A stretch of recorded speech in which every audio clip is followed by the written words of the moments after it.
Students, आज हम पढ़ेंगे वंशागति एवं विविधता के सिद्धांत। तो सबसे पहले हम देखेंगे अनुवांशिकता। अनुवांशिकता क्या है कि प्रत्येक जीव में क्या होते हैं, कुछ खास लक्षण होते हैं। उन लक्षणों को वो अपने माता पिता से ग्रहण करता है। तो माता पिता के लक्षणों का उनकी संतानों में जाना ही अनुवांशिकता कहलाता है। और इस अनुवांशिकता के कारण ही जो प्रत्येक जीव है वो अपने माता पिता, भाई बहन या नाना नानी, दादा दादी उन सबसे मिलता है। फिर हम देखेंगे विभिन्नता। विभिन्नता क्या है कि प्रत्येक जीव अपने लक्षणों को माता पिता से लेता है, लेकिन एक ही जाति के कई सदस्यों में विभिन्नताएं पाई जाती हैं। तो इन विभिन्नताओं के कारण जो जीव है वो अपने माता पिता से अलग भी दिखता है और समान भी दिख सकता है। तो विभिन्नताएं कई प्रकार की होती हैं या उनको प्रभावित करने वाले कई कारक होते हैं, जैसे कि वातावरणीय कारक होते हैं या अनुवांशिक कारक भी होते हैं, जिसके कारण जीव अपने माता पिता से भिन्न दिखाई देता है। तो इन अनुवांशिक विभिन्नता वो विभिन्नता कहलाती है जिसकी वंशागति की होती है, यानी कि वो एक पीढ़ी से दूसरी पीढ़ी में जाती है, वो अनुवांशिक विभिन्नता कहलाती है। और वातावरणीय विभिन्नता क्या है, जो वातावरणीय कारकों जैसे कि ताप, नमी, आर्द्रता, इन सब पर निर्भर करती है। इन विभिन्नताओं का क्या महत्व है? विभिन्नताएं क्या करती हैं, जीवों में अनुकूलन पैदा करती हैं और वो जीवों का अस्तित्व बनाए रखने में सहायक होती हैं। और विभिन्नताओं से क्या होता है, जीवों में नए लक्षण पैदा होते हैं और इस विभिन्नता के कारण ही हर जीव की अपनी एक पहचान होती है और उनमें नए नए गुण उत्पन्न होते हैं। तो अनुवांशिकता और विभिन्नता के बाद ये है संकरण। संकरण क्या है कि जैसा कि आप लोग पहले ही पढ़ चुके हैं कि मेंडल नाम के वैज्ञानिक थे जिन्होंने मटर के पौधे का चुनाव करके कई अनुवांशिक प्रयोग किए और अनुवांशिकता के सिद्धांत को प्रतिपादित किया, इसलिए उन्हें फादर ऑफ जेनेटिक्स कहा जाता है। तो इस संकरण की तकनीक को अपनाकर मेंडल ने जो अनुवांशिकता के सिद्धांत प्रतिपादित किए, तो उन्होंने संकरण की कई तकनीकों को अपनाया। तो जैसे कि उन्होंने मोनोहाइब्रिड क्रॉस किया। मोनोहाइब्रिड क्रॉस या ये एक संकरण तकनीक है, इसमें केवल एक ही लक्षण को लेकर संकरण कराया जाता है। एक ही जाति के दो भिन्न सदस्यों के बीच में संकरण कराकर एक नए गुण को उत्पन्न किया जाता है, ये मोनोहाइब्रिड क्रॉस कहलाता है। फिर है डायहाइब्रिड क्रॉस। इसमें एक ही जाति के दो सदस्यों के दो विपरीत लक्षणों को लेकर उनके बीच में संकरण कराया जाता है और नए गुणों को उत्पन्न किया जाता है। जैसे कि आप लोगों ने हाइब्रिड पपीता, हाइब्रिड कीवी, ये सब के बारे में सुना होगा। तो ये सब संकरण से प्राप्त पौधे हैं जिसमें दो विपरीत गुणों को आपस में मिलाकर एक नए गुण को उत्पन्न किया जाता है। तो मेंडल ने मटर के पौधे का चुनाव करके और संकरण की तकनीक को अपनाकर अनुवांशिकता के सिद्धांत को प्रतिपादित किया। मटर के पौधे का चुनाव इसलिए किया क्योंकि वो एक वर्षीय होता है, उसका जीवन चक्र छोटा होता है, आसानी से नई संतति को प्राप्त किया जा सकता है और उसमें क्रॉस पॉलिनेशन, सेल्फ पॉलिनेशन, ये सब प्रक्रियाएं होती है।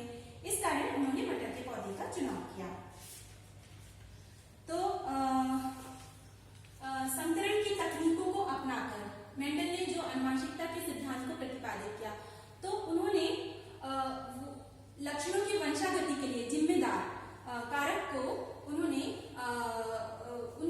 कोई नाम नहीं दे पाए कारक को। उन्होंने कारक ही कहा कि जो कारक है वो लक्षणों को एक पीढ़ी से दूसरी पीढ़ी में पहुंचाते हैं। आगे चलकर कई वैज्ञानिकों ने अध्ययन किया और मेंडल के कारक को जीन कहा गया। जो जीन है वो क्या होते हैं, अनुवांशिक पदार्थ होते हैं जो कोशिका के गुणसूत्र के ऊपर उपस्थित रहते हैं और ये लक्षणों को एक पीढ़ी से दूसरी पीढ़ी में पहुंचाते हैं। तो अब हम पढ़ेंगे क्रोमोसोमल थ्योरी ऑफ इनहेरिटेंस। अभी मैंने बताया कि जीन्स जो हैं वो अनुवांशिक गुणों के वाहक होते हैं और ये जीन्स क्या होते हैं, गुणसूत्रों के ऊपर व्यवस्थित रहते हैं। तो और जीन्स गुणसूत्रों के ऊपर व्यवस्थित रहते हैं और ये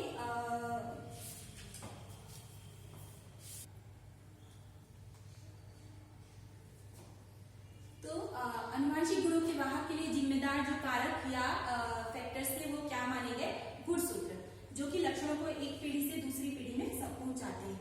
तो गुणसूत्र का मुख्य सिद्धांत कि ये हर मानव की प्रत्येक कोशिका में 23 जोड़े गुणसूत्र पाए जाते हैं। तो और ये गुणसूत्र के जो जोड़े हैं ये अपने में आनुवंशिक सूचनाओं को संग्रहित करते हैं और इन्हें एक पीढ़ी से दूसरी पीढ़ी में पहुंचाते हैं।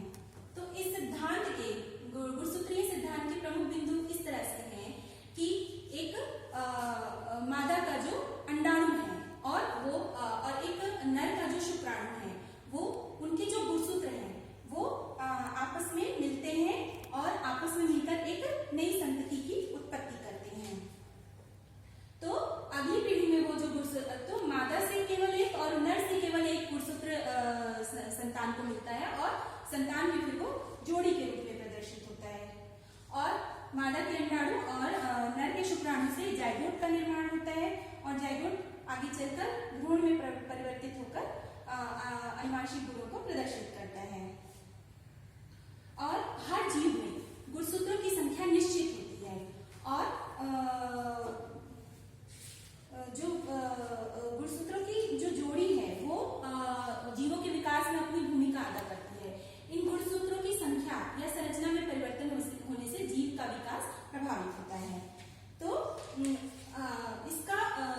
इसका आधार क्या है कि जो गुणसूत्र हैं उनका सही आकार और प्रकार ही एक जीव के विकास को प्रतिपादित करता है। उनकी संख्या और संरचना में परिवर्तन होने से जीव का विकास भी प्रभावित होता है।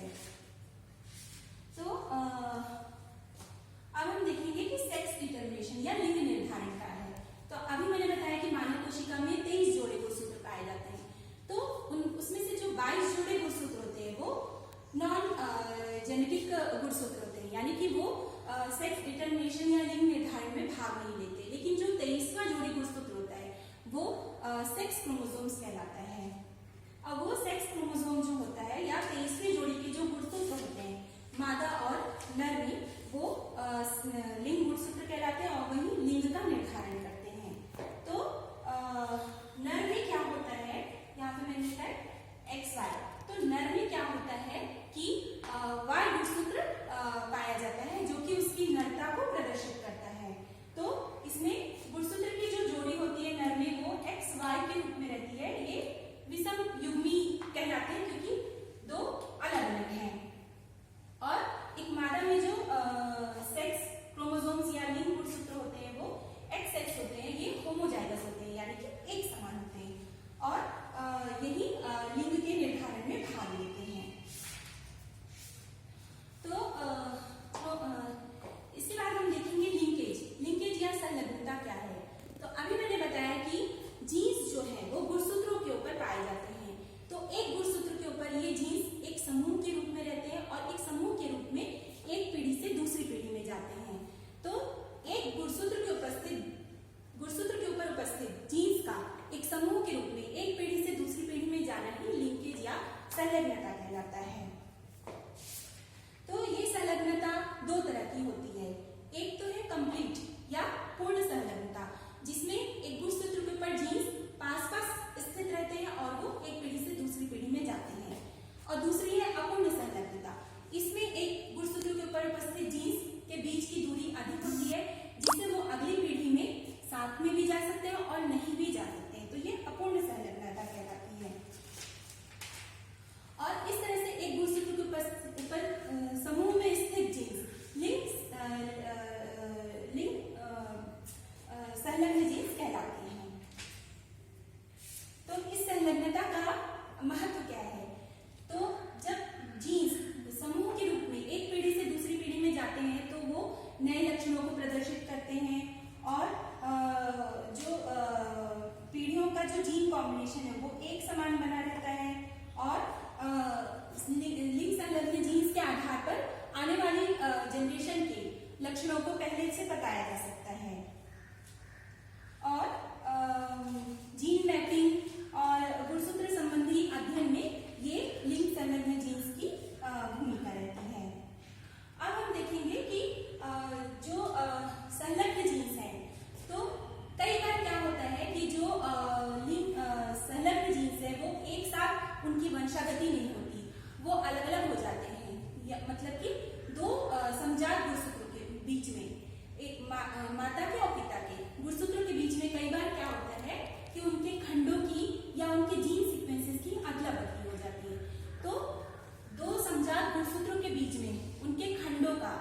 उनके जीन सीक्वेंसेस का जो विनिमय या एक्सचेंज होता है वो क्रॉसिंग ओवर या फिर जीन एक्सचेंज कहलाता है। तो क्रॉसिंग ओवर की क्रियाविधि में क्या होता है कि इसमें दो समजात गुणसूत्र होते हैं। ये एक पिता का गुणसूत्र है, ये एक माता का गुणसूत्र है। ये गुणसूत्र जोड़ी में पाए जाते हैं और उनके ऊपर जो जीन्स हैं, ये जीन ए और ये जीन बी को दिखा रहा है। तो ये पिता का जीन है और ये माता का जीन है। तो क्रॉसिंग ओवर की क्रियाविधि में सबसे पहले इन समजात गुणसूत्रों के बीच में सिनेप्सिस या संयुग्मन होता है। तो सिनेप्सिस की क्रिया में क्या होता है कि सबसे पहले जो फादर है और जो मदर है, उन दोनों की जो समजात गुणसूत्र है, ये दोनों जोड़ी है गुणसूत्र की, ये दोनों आपस में पास आते हैं। फिर इनके बीच में ये जो जीन्स हैं या इनके खंडों का एक्सचेंज या विनिमय होता है। यहाँ पर आपको दिख रहा है कि ये जो खंड है इनका एक्सचेंज या विनिमय हो गया है। तो इनके जीन सीक्वेंसेस का या खंडों का आपस में आदान प्रदान हो जाता है। आपस में आदान प्रदान हो जाने से जो क्रोमेटिड्स बनते हैं, यानी कि जो अर्ध गुणसूत्र बनते हैं, फिर उनके जो नॉन सिस्टर क्रोमेटिड्स जिनको कहते हैं, यानी कि जो समान नहीं होते हैं, तो नॉन सिस्टर क्रोमेटिड्स क्या होते हैं कि थोड़ा दूर हो जाते हैं, उनके बीच में एक गैप बन जाता है जिसे कि कियाज्मा कहते हैं। यहाँ पर कियाज्मा का फॉर्मेशन होता है समजात गुणसूत्रों के नॉन सिस्टर क्रोमेटिड्स के बीच में। उसके बाद इनके खंडों का आदान प्रदान पूरा हो जाने के बाद फिर यहाँ पर आगे चलकर अर्धसूत्री विभाजन के फलस्वरूप 4 नए सिस्टर क्रोमेटिड्स बनते हैं। तो ये नए जीन कॉम्बिनेशन हमको यहाँ पर प्राप्त होता है। तो यहाँ पर मियोसिस हुआ, मियोसिस के फलस्वरूप 4 जोड़ी गुणसूत्र यहाँ पर बन गए और धीरे धीरे क्या होता है, ये जो कियाज्मा का यहाँ पर फॉर्मेशन था, धीरे धीरे यहाँ पर ये जो गैप है या जो अंतराल है, ये धीरे धीरे भरने लगता है और ये जो कियाज्मा का जो फॉर्मेशन है ये धीरे धीरे सरक कर किनारे की ओर आने लगता है और यहाँ पर गुणसूत्र एक रिंग या वलय के रूप में दिखाई देते हैं और जो उनके बीच में जो गैप था या जो अंतराल था वो भर जाता है और नए गुणसूत्रों के कॉम्बिनेशन प्राप्त होते हैं। तो इस गैप का भरना और नए गुणसूत्रों का प्राप्त होना ये टर्मिनलाइजेशन कहलाता है या रूपांतरीकरण कहलाता है। तो इस तरह से क्रॉसिंग ओवर के फलस्वरूप क्या होते हैं, नए जीन कॉम्बिनेशन प्राप्त होते हैं। इस क्रॉसिंग ओवर का क्या महत्व है कि जो नए जीन कॉम्बिनेशन बनते हैं वो जीवों में विभिन्नता को पैदा करते हैं और जैव विकास की प्रक्रिया को गतिशील बनाए रखने में सहायक होते हैं और इसकी मदद से, क्रॉसिंग ओवर की तकनीक की मदद से कृत्रिम प्रजनन द्वारा जीवों में अधिक उपयोगी लक्षण वाले किस्म पैदा किए जा सकते हैं और इसकी सहायता से हर पीढ़ी में गुणसूत्र नव निर्मित होते हैं, फलस्वरूप उनमें स्थायित्व आता है। तो एक ही समजात गुणसूत्रों के ऊपर उपस्थित जो जीन्स है, जिनकी वंशागति हुई, तो ये क्या कहलाते हैं, लिंग संलग्न जीन्स कहलाते हैं। तो ये जो लिंग संलग्न जीन्स है ये एक समूह में एक पीढ़ी से दूसरी पीढ़ी में स्थापित होते हैं। इसे हम 2 आनुवंशिक बीमारियों से समझ सकते हैं। एक है हीमोफीलिया। हीमोफीलिया में जो लिंग संलग्न जीन्स है वो एक पीढ़ी से दूसरी पीढ़ी में जाते हैं और ये क्या करते हैं, हीमोफीलिया में जो रोगी है उसके शरीर में चोट लगने पर उसके रुधिर का निकलना बंद नहीं होता है, इसलिए इसे तो कई बार ज्यादा रक्त निकल जाने से रोगी की मृत्यु भी हो जाती है, इसलिए इसे ब्लीडर्स डिसीज भी कहते हैं। तो ये लिंग संलग्न जीन्स का एक उदाहरण है। दूसरा है कलर ब्लाइंडनेस। इसमें क्या होता है, रोगी अलग अलग रंगों के बीच में भेद नहीं कर पाता है। मुख्यतः ये रोग हरे और लाल रंग के लिए होती है। कई बार उसे दोनों रंग हरे दिखाई देते हैं, कई बार उसे दोनों रंग लाल दिखाई देते हैं। तो ये भी लिंग संलग्न जीन्स की वंशागति का एक उदाहरण है जो एक पीढ़ी से दूसरी पीढ़ी में जाता ही है।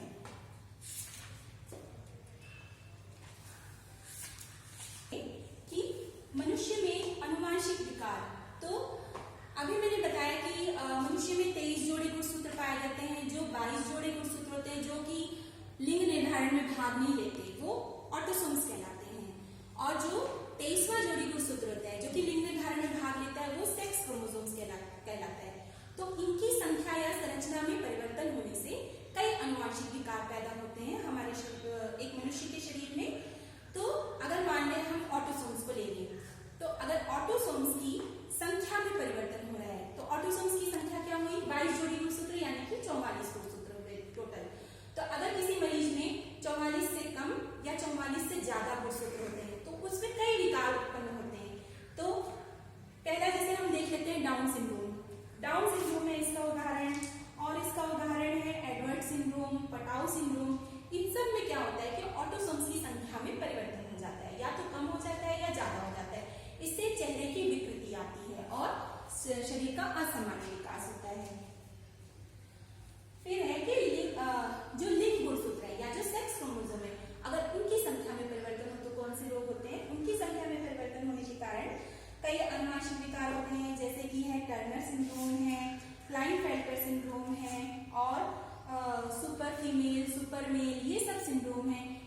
कौन से विकार होते हैं? एक हम देख रहे हैं एल्केप्टोन्यूरिया।